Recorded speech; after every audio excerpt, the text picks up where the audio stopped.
Kovo 11-ąją Lietuva minės nepriklausomybės atkūrimo dieną.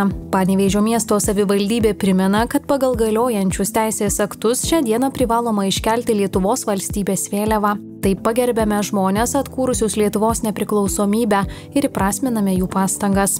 Pagal nustatytas taisyklės Lietuvos valstybės vėliava turi būti iškeliama 7 val. Ryto ir nuleidžiama 22 val. Ryto virš ar ant valstybės ir savivaldybių institucijų, kitų įstaigų, organizacijų, pastatų bei gyvenamųjų namų.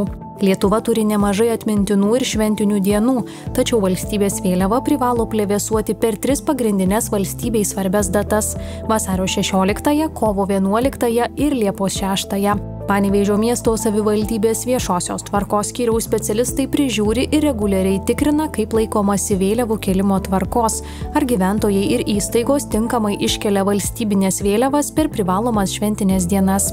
Lietuvos valstybės vėliava neturi būti išblukusi ar suplyšusi.